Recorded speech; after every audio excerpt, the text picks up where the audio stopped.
Java. So let's talk Java. If you are on, give a shout out.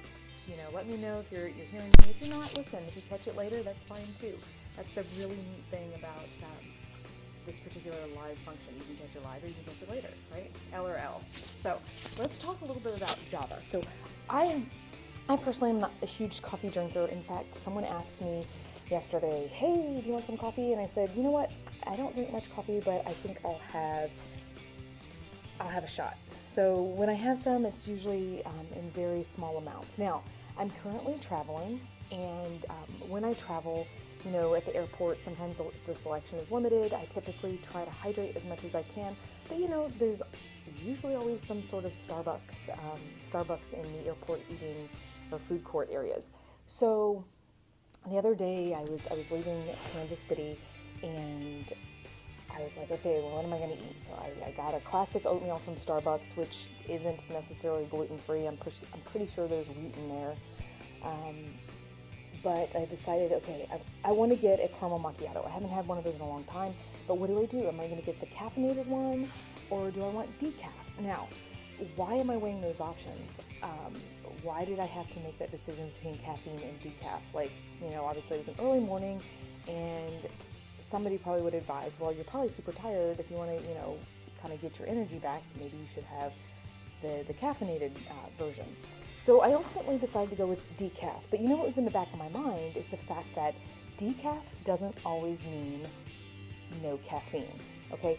Just because something is decaf doesn't mean there's caffeine. Now, listen, you might be short on time. If you don't get to finish watching this now, watch it later, because I'm going to bring this all back around to the autoimmune side of the house, because, all of us in this group, many of us, maybe not all of us, or have in the past have struggled with autoimmune disorders. In my case, I was diagnosed with discoid lupus in 2012, and because of the way I eat and changing my eating habits after following someone who had severe systemic lupus, SLE, she was able to put that in the rearview mirror by changing her eating habits. And if you want to know more about that, you can shoot me a note and we can talk about that more later. But I am going somewhere with this. So let's see, discoid lupus, 2012, and by 2013, I decided to change my eating habits really like quick, fast, and in a hurry. But I also, after receiving a biopsy and medication from a dermatologist, I said, look, I'm just going to do what the dermatologist told me to, and I'm going to fix my diet. And guess what? By the summer of 2013, my symptoms were gone. I didn't have any more issues, and I was off the medication. And I haven't taken it since then. All right. So that's just a plug for that, for really considering what it is that you're eating. And what we eat really does play a huge role in what our bodies are doing. The foods we eat can either help us, or they can heal us and help us and make us feel better, or they can really just hurt us and really make us feel awful. So decaf does not always mean caffeine-free. You can look this up, you can Google this, but there are multiple processes by which coffee beans or coffee is made decaffeinated. And just to name a few, just to kind of tell you what's out there are a few that are actually risky methods. So if you know that if you want to drink coffee, you want to drink caffeine-free, you want to make sure that you get a truly decaffeinated coffee, and not one that's been adulterated with a ton of chemicals just to remove most and usually not all of the caffeine. So some of the risky processes you want to stay away from are, number one, the Roselius process.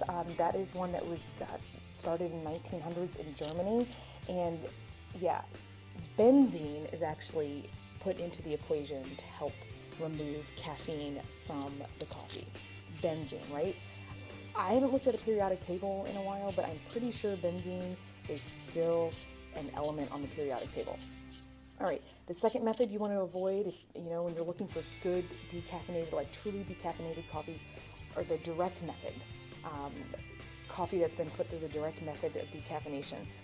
Dichloromethane. I had to look at my notes real quick to make sure I was saying that right. But the dichloromethane is used in the direct method. And if you know that the coffee has been put through the indirect method, you really want to stay away from that too, because not only does it have the dichloromethane in it, but it has ethyl acetate in it as well. It sounds like something from a nail salon, and not something that I want to be drinking, right? So those are the risky processes that coffee is put through to decaffeinate it. Now, if you want a truly safer option for decaffeinated coffee, and you want to drink coffee and you want it to be decaffeinated, there are a couple processes that are safe, and it's a much better way to go. So there's the Swiss water process, and you can look that up.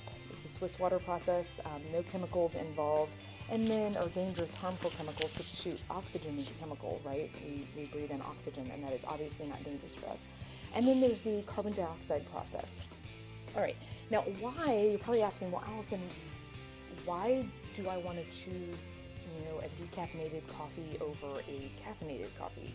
Or, what's the big deal? I enjoy my coffee, I go to the coffee shop, that's how I hang out spend time with friends, my social life revolves around coffee. That may or may not be you, but the reason I want to tell you that with anyone suffering from autoimmune issues may want to think twice, or should probably think twice about their consumption of caffeine, and here's why.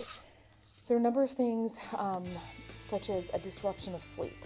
Now, sleep is really important when you're struggling with something, especially autoimmune related. Sleep is our body's opportunity to repair itself. And obviously, if something has caffeine in it, your sodas, your coffee, your monsters, gosh, I think those are just dangerous, or anything with a whole host of caffeine in it, that's going to disrupt sleep patterns. I personally don't usually notice a difference in my sleep. Like I don't have a hard time getting to sleep when I've had a little bit of caffeine, but in general, caffeine is kind of counter to sleep. So it's a stimulant, right? So if you want to give your body an optimal opportunity to repair itself and to heal what it's gone through over the day, you don't want anything that's going to stop you from being able to sleep, right? Caffeine also boosts our stress hormones. So when stress becomes chronic, which can happen when there is a regular consumption of caffeine, and we're talking about coffee and Java this morning, that causes a problem. We expose our bodies to high levels of cortisol, and that is linked to a compromised immune system. Now, why would I want to do something that's going to continue to compromise my immune system, right? So that's just something to think about. I mean, you make your own decisions, based on what you choose or choose not to consume.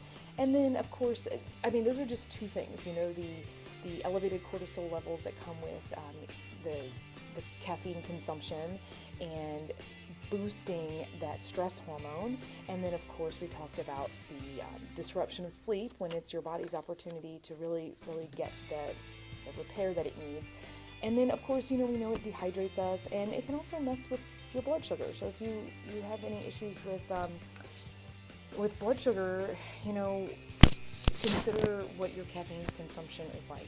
Anyhow, that's all I have this morning. I hope you found it useful, and I look forward to connecting with you at some point. And if you have any comments or questions, please feel free to post them. And if you want to check out my site, I'm at Allison, Allison, Marchean, Marschean, no middle initial, is my more informative page, but on just Allison Marchean on Facebook. So you look that up, and if you throw an A in the middle for a middle initial, you'll find my personal profile page. So everybody have a great day. I trust that you're doing well, and I look forward to connecting with you again at some point in the future. All right, bye.